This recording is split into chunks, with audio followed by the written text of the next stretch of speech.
And good afternoon, ladies and gentlemen, and welcome to Gulfstream Park. At this time, we ask that you please rise, remove your caps, and honor America with the playing of our national anthem.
There's so much gloom out in the reality.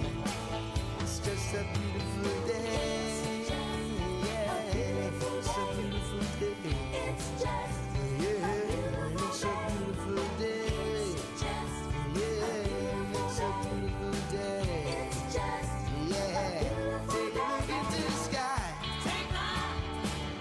Take a look into the sky.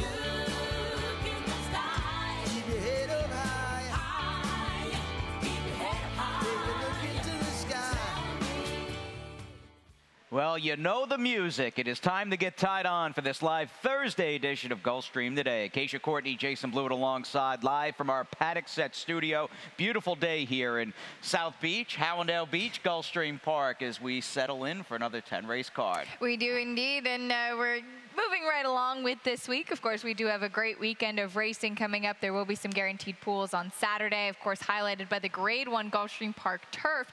Great day of racing coming up this weekend, but also a great day coming up tomorrow. I'm up for Beat the Expert. So you are on a day. Mind Your Biscuits returns to the Gulfstream Park entry box and starting gate, and that'll be the featured third race here tomorrow, and one of the key races on the dozen we will offer on that Friday, February 9th. So play for free. Sign up for free over at GulfstreamPark.com. We make it as easy as ever to just hop on, enter the horses you have in each race to win, and you go from there. And you can win one of those great polo shirts. It hasn't been too difficult to get one of those polo shirts when I'm up for Beat the Expert. But we have a lot of fun doing it. We love when you play along with us. And, of course, don't forget to tweet us. Absolutely. And that race tomorrow, the third race, in fact, has Mind Your Biscuits prepping for the Gulfstream Park Sprint, and then perhaps a trip back to Maidon for the Golden Shaheen. And Todd Pletcher's got one-liner who we were talking off camera yesterday. To be honest, had forgotten about that he had won his first three races, including the Southwest. He is undefeated and a graded stakes winner. He's coming off the layoff. Todd does have two in that race, including Big Daddy, who's got the rail. So it should be a pretty interesting race. It's a small but potent field and really could be a big setup race for the rest of 2018. All right, as we, of course, set up what we have on tap today, and it begins that first carryover on a fast and firm February 8th with 7 turf claimers in race number 1, and they will vie for the top spot, obviously, in that first today, and that coincides with nearly $3,800 in the Super High 5. And don't forget the opening leg of the 50-cent early pick 5, and you'll get a couple of tickets over the next few minutes and next half hour on this edition of Gulfstream Today from Acacia, because we have got, wow, almost 300,000 in that Rainbow Six. It's starting to grow. It really well bet yesterday, too. The carryover was 222 yesterday, and we're up to 276 already today. So that thing grows very quickly. As you said, keep an eye building up to Saturday. If it's not hit before then, we'll have a guaranteed pool in those later wagers. But take a stab at the Rainbow Six today, and then we do wrap things up with the 50-cent late pick 5. Full circle as we come out of a late pick 5 here yesterday. That was dominated by a number of short-priced horses, mainly for Christoph Kaman and Tyler Gaffleone. But watching the replay show hosted by Pete Aiello does such a great job, I was saying, oh man, I wonder how many people, whether you were playing the late pick 4, late pick 5, or the Rainbow Six, just bought that last race, because it was fairly... That would be the way to do it. It was basically 2-1 and less as far as the first 4 legs in the pick 5 were concerned. In that last race, $113 to win. Yeah, I think that kind of did come to fruition with the way that we were looking at that race earlier on, thinking that that final race in the card, pretty much impossible to pick on paper, and I don't think any of us did end up having that horse. But congratulations if you were smart enough to spread in the finale. All right, sun is out fast and firm on this Thursday, February 8th, so let's get right into it. And that opening pick 5 has those 7 older filly mare turf claimers in race number 1. And what are you doing? All right, we'll show you my ticket in here today. I thought it was a little bit tough to kind of find a single, especially looking at this first race. I really liked Ultimate Cause today. Big scratches in the first race, so I'm left with Danessa again and Son of Terra, the 2 horses that I really think jump off the page after the scratches in the opener. So race number 2, I'm going to be using 3 horses. You've certainly got quite a few questions. I like Agujero actually stretching out in distance and picking up Luis Saez, and we'll talk about that race in just a few moments. Race number 3 is 9 furlongs on the main track for those 6250 claimers, and I went with horses that can just run all day, and that's Brown's Gap and Recalibrating. I thought that those were the 2 horses that really would be able to handle this distance. And in the 4th race, I'm going to go with a couple of first-time starters, and that's what really does dominate this race. And then using the 4 Honey Hearts and the 8 Jubilant, trying the turf for the first time in the cash out. All right, sounds good. Now, as these turf filly mare claimers, and by the way, you've got back-to-back races in this opening pick 5 today and the first half of the card. Back-to-back 2-turn races on the dirt, which is always a cool thing. Doesn't happen all that often, but as far as this first race, a major early scratch of Ultimate Cause. It was a big scratch for sure, and you also, I thought, had a significant scratch in Kenitra as well. I thought that she was a big player this afternoon too. So both land on the number 6, Son of Terra. Again, she just kind of jumps off the page in here, and just her consistency first off the claim for George Abreu. Good connections. Nice to see George, who was very much starting out at this stage of his career, a long-time assistant. I think one of the first assistants that worked for trainer Chad Brown back in the day, about a decade ago, and George out on his own, and nice to see him picking up some high-profile outfits like owner Mike Dubb, and I think winning her last start almost gives them the right to bump her up in claiming price. And it just seems with no Ultimate Cause on the big drop that she has found the right field. She does, and I think on the other side of things, though, she's going to the turf, but the 5 Danessa, again, is taking a pretty significant drop in class, and she was a bit of a speed play for me, even before the scratches, and picking up Javier Castellano. Javier, a good fit for her, and he can read a paceless race as good, if not better, than anybody. A big, big, big feather in her cap, the presence of Javier Castellano. As we get on to the main track here for race number 2 this afternoon, we'll bring on these 3-year-old maiden claimers, and a question becomes, is Transistor, who doesn't have to face a Todd Pletcher horse? No. That's good for him and good for anybody else in here, in fact, because Todd has had a number of drop downs, or even going back to Bal Harbor over the summer, who were a little bit better than Transistor. It's either he's going to be a notch or 2 faster than everybody else in here, or the mile and a 16th distance around 2 turns, which adds an intriguing wrinkle, may trip him up, because I think your horse Agujero can stay all day. Yes, he can, and we're going to show his most recent race last time out on January 15th. This is Agujero, who does pick up Luis Saez today. He's the number 2 that day. He absolutely has that kind of grinding running style that can be really good for this 2-turn distance. He's also a very big horse by Quality Road, and honestly, I have just been waiting for him to stretch out in 7 distance. So when I saw him in today, especially with the presence of Sias, I said, this is the one that I'm going with. It kind of looked at the quarter pole like he had no shot, and then he just keeps on coming up the inside. Again, the number 2. And Marcos Meneses did keep after him, but that relentless running style, I think, is really going to fit this distance well. Picking up Luis Saez, who had another multiple win Wednesday here and has 83 victories at the meet. It's just amazing. It is. He just keeps rolling right along. But if I had to give, I think, the Wednesday jockey star to anybody yesterday, it would have been Tyler Caplione. Obviously, who walked away with a 3-bagger, including a very nice win on quality time in the featured night. That was pretty impressive. Both quality time and Parole, who ran down Ronnie's long shot by this much at the wire. That was certainly a tough beat, but a really good ride. All right, so Aguero, the one we think can stay, and then Transistor will try to go the distance. Might be the fastest, slightly more talented horse, but again, does the 8.5 furlongs trip him up and open up the door for Aguero? Very much the inside and outside for Acacia and I in race number 2. Now, as I was saying, we just don't get that many 2-turn races here in back-to-back fashion, and that's kind of cool as we go the mile and a furlong, a rarely used distance here at Gulfstream on the dirt with these older 6250 claimers in race number 3. And the neat thing about this race, Acacia, is this 9-furlong distance, even though you've got some grizzled veterans in the mix, very much uncharted territory. These horses, for the most part, are used to running, at least here at Gulfstream, either on the turf or around one turn on the dirt. And you're absolutely right about that. You kind of start to go through, and especially with the distance like this, you start to look for horses that have experience or have success at the 9-furlong distance, and that just,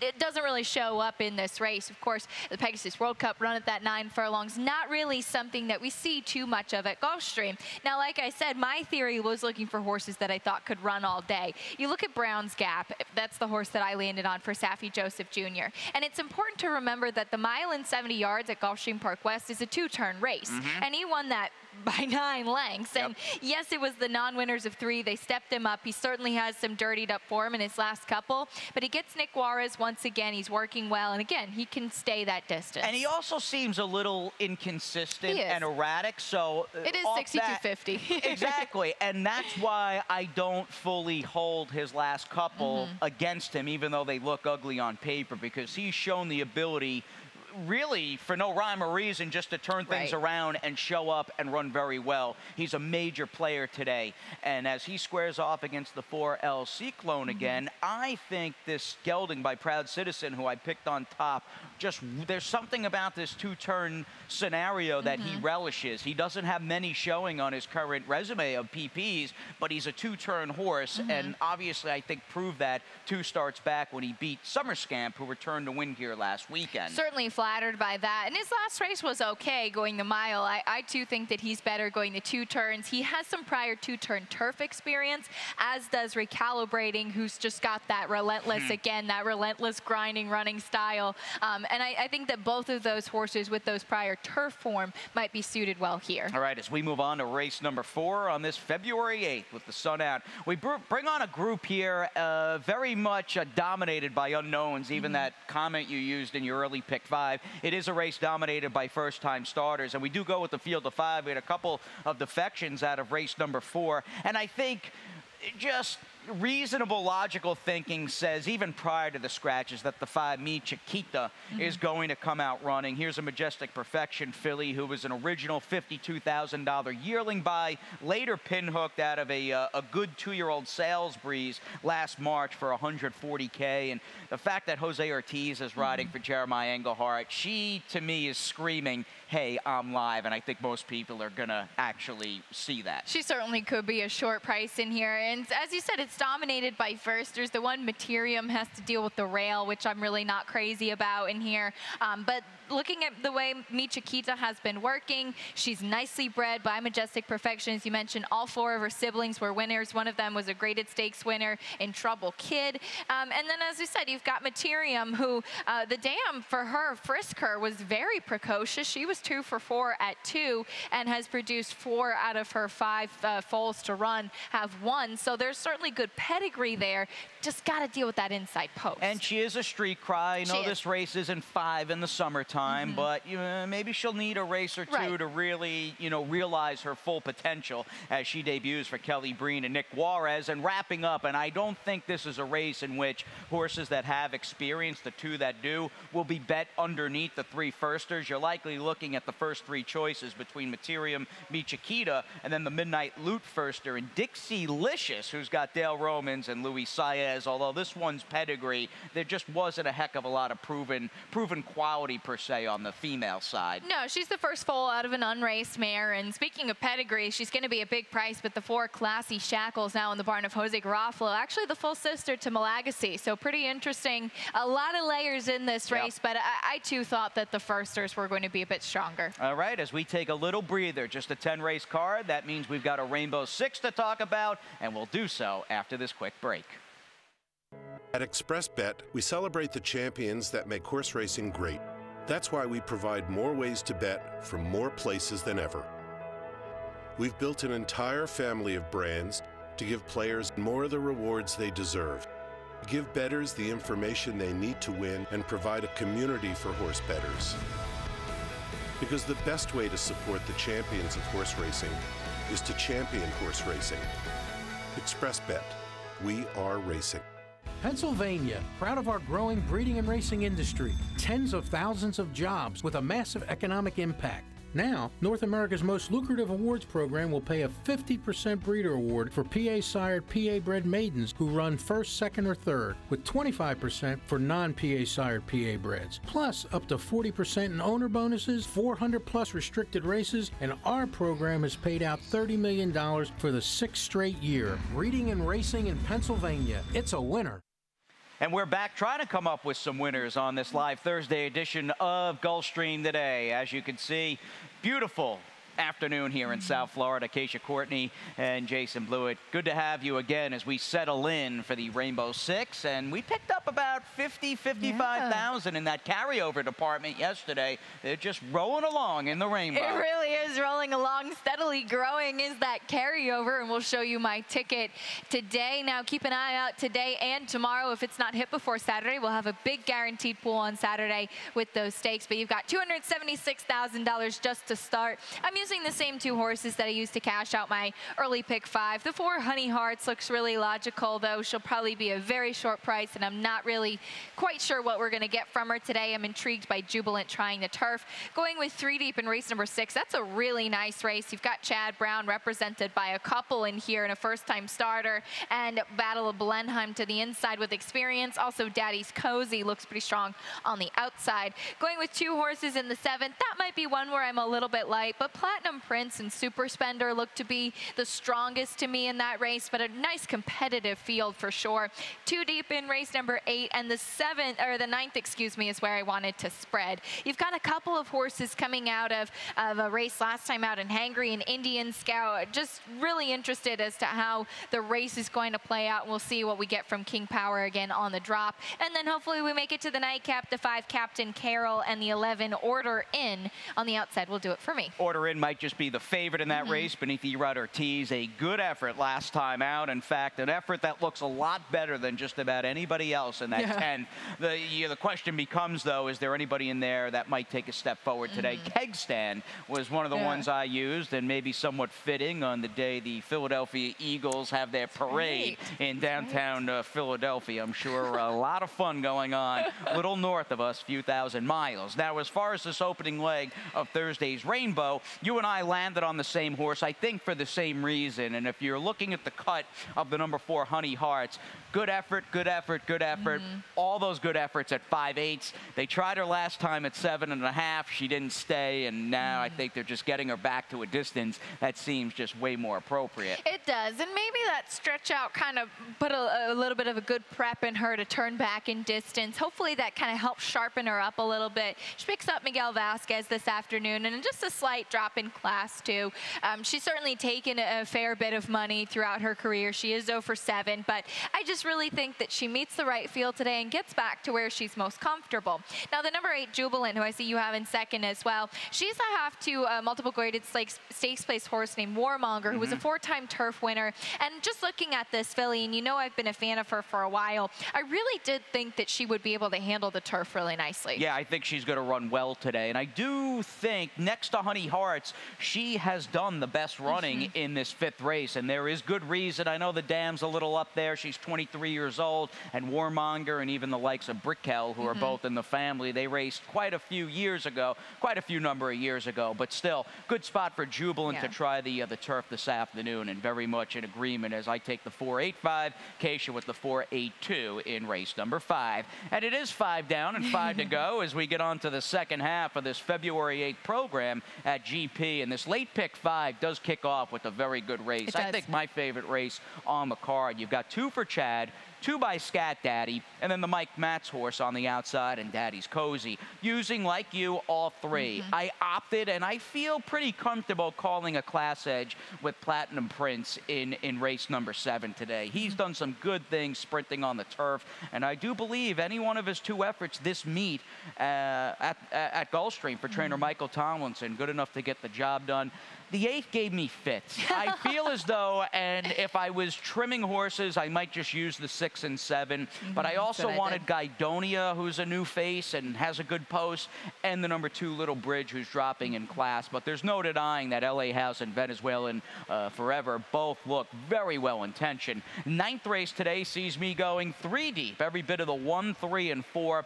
Looks like we may have a fast pace in that race. What do you think? I really think so, too, and I'm glad that you also use Hangry, because that's why I included him, because if there's anybody that's going to be running late, it's our man. It looks like our man Hangry's got the best name of all. Keg Stand, however, one of 2 I used in race number 10, might be second in the best name race today. Actually, the Great Scatsby might beat everybody. Yeah, love the fantastic name. Killer name with that son of the late Scat Daddy. And $36. I like the card today. I'm very confident in my single in Platinum Prince. So went a little deeper on this beautiful Thursday at Gulfstream Park for 36 bones in the late pick 5. But the first piece of the puzzle is this 6th race. And it's cool because you got 2 for Chad, and then you've got the Mike Matz horse on the outside in the 8 Daddy's Cozy, and that horse has some familiarity with one of Chad's runners in Battle of Blenheim because they weren't far off each other. In fact, they were part of a pretty good stretch battle here along with Coolin' Rock in the finale back on December 15th. They were, and we'll show you that race. The number 3 was Battle of Blenheim, and Daddy's Cozy was the number 10. You've got the box around them. You can see in the green and white colors is the number 3, Battle of Blenheim. And basically what happened is that 2 long shots were dueling up front early. Battle of Blenheim was at first on the rail, and now he's going to shift out with those white markings in the green cap. And Coolin' Rock on the outside is the number 7 who ends up closing. But basically at this point, any of these 3 horses has a chance. Now, coming out of this race, I ended up taking Battle of Blenheim because I think that Chad Brown has this horse just ready and primed for that big effort, 3rd off the layoff. But looking at that race, Daddy's Cozy is not one that I would discredit because I actually think when he kind of took over the lead, and even last time out when he was a little bit keen early on, he was the one that kind of made that first move into a pace that collapsed. So he could be kind of the sleeper in here, I think. I would not, and at first I said, you know what, I might just put Chad 1, 2. But the more I looked around, I just don't think Daddy's Cozy, and maybe a case of him making that first move and weakening last time. I don't think he showed up with his A game, but his effort 2 back was very good, and he's most likely going to be a distant 3rd choice. So you might hear the often overused term value, but maybe you get a little value on Daddy's Cozy, especially if there's a bit of a story with the firster by Scat Daddy, the number 5, the Great Scatsby. Now, this is a 4-year-old who 23 months ago brought a winning bid of $500,000 as a 2-year-old in training. Just to give you a little backstory, and much like Meet Chiquita earlier on, this horse has been a pretty successful pin hooking goal. The fact that he was picked up as a yearling for $220,000. Third foal from a dam who was pretty good. In fact, won 5 races. Was a good dirt horse and synth horse, right? Won a couple of races she on won the a couple dirt. on the turf as well. And the turf, yeah, she did it all. Yeah. Both siblings, and the great Scatsby, even though it's taken him, again, quite a while, and he is a newly turned 4-year-old to make it to the races. He's the middle of 3 children, and his older sibling and the younger sibling have won on dirt and turf. So there's reason to believe, even though that good-looking Breeze at Furlong in 10-1 was almost 2 years ago, there's reason to believe they've just given him the time he needs, and he's going to come out running today. Yeah, you certainly can imagine that. And the fact that they do name Javier Castellano for his debut, too, certainly does look to be encouraging. And with a $500,000 purchase price, you know that Chad's going to be pretty patient with this horse and put him where he belongs. As we wait, just a few weeks away from good magic for E5 and Chad, and Jose Ortiz making his long-awaited and highly anticipated 3-year-old debut in our March 3rd ExpressBet.com Fountain of Youth. Let's move on to race number 7. Now, this is the technical feature today, a $50,000 purse. Some good older horses in this high-level 5-furlong turf sprint. But again, Acacia and I preferring the 2 that are going to take the most money. And for me, I just feel Platinum Prince. I respect Super Spender and what he's been able to accomplish on the turf for Jane Sabelli, but I'm going into this race, Acacia, feeling that Platinum Prince might be a slightly better racehorse. That's certainly fair. I mean, you look at the horses that come out of that Janus, and certainly Successful Native going on to run in stakes competition again. Hoagie came back to win and got a 97 buyer. An Extravagant Kid came back with a 100 buyer speed figure. So that race has turned out to be very productive. That being said, I'm a Super Spender fan. I know you are. I will put it right out there. This horse had... We're going to show this race on December 23rd because you talk about a nightmare trip, and that's basically what Super Spender had. He's the number 7. He had absolutely no room to go, and jockey Nick Juarez doing the right thing, waiting for room, ends up trying to shift him to the outside. We have Freeze right there. So here he is in the white blinkers. The problem is that all these horses had exactly the same idea that he did. So what does he have to do? He's got to go around and come out this way and be about 7 wide as we pick it up from there. Be about 7 wide as they're coming down to the wire. Poor Super Spender was, as Ron would say, heading to the popcorn stand as he's closing with pretty good energy. Just unfortunately had nothing go right as they're coming down to the wire. I know it's been a while since he won, but look at the horses that he faces. He does have some back class too. And I just feel bad for him looking at his last 3 races this winter, late fall into the winter season in South Florida. I think that, what's that old quote? If I didn't have bad luck, I wouldn't have any luck at all. Something along those lines. I mean, you think 3 back, he literally walked from the gate at GPW on Breeders' Cup weekend, spotted the field, an insurmountable lead early and ran well to finish 4th. Then he's got post number 11 in a giant overflow field in the Claiming Crown Canterbury against Panny Price. And then we just looked at his last trip on December 23rd. Things, despite that tough, and it was a half a nose defeat, 2 back from Platinum Prince. Maybe he's been a little luckier in terms of the racing gods over his last couple of starts. But I'll tell you, it's not for lack of effort. Super Spender does show up, and he runs pretty hard. And these are certainly the big 2. And these are the kind of horses that you love rooting for and watching them show up every single time. You got that right. As we move on to race number 8, we stay with the turf action, but we're around 2 turns as we bring on the 3-year-olds in the 7.5 furlong $20,000 claimer. And I simply preferred horses that were getting and are getting some class relief, from prices down on the inside like Guidonia and Little Bridge to the mid-pack runners who you have first and second. LA House and the number 7 Venezuelan Forever. And we know Saffie Joseph Jr. does seemingly a good job with any horse that he's sending out. He's done really well for himself, though, just narrowing those class droppers down, allowance to claiming. In fact, we found a stat. We'll pull it on here on the Gulfstream today with Saffie, just taking those drops as we look high above the tote board. Pretty scene here at Gulfstream Park. And Saffie even prettier in the allowance to claiming statistic and category at 9 for 28 for 32 2%. It's a great move for sure. And this horse, it looked like it just kind of needed that drop. And it's a similar thing with LA House. I think that both of these fillies have some talent and have some ability and just look well spotted. The problem is that they do run into each other today. So that will be tough. I agree with you, though, on Little Bridge, who was actually turf meant in her debut and ended up winning. But the fact that she picks up John Velasquez caused me to put her on my top 4 as well, because I think that it looks like maybe she's got a little bit of a sneak in here today. And I think back to yesterday, Johnny V, the great Hall of Famer, had just one mount on the Wednesday card that wound up being a win for trainer Michael Matz. Azana. Just cut down Norm Cassie's first ever starter and rate of return. Turned out to be a good race, but I think at this stage of the game, and rightfully so, Johnny very selective, and on weekdays doesn't ride, won't give you 7, 8, 9 mounts a day, but when he does pick up a call on a horse like this, that's a very good point. Certainly worthwhile to take a second look at Little Bridge with Johnny V for Carlo V.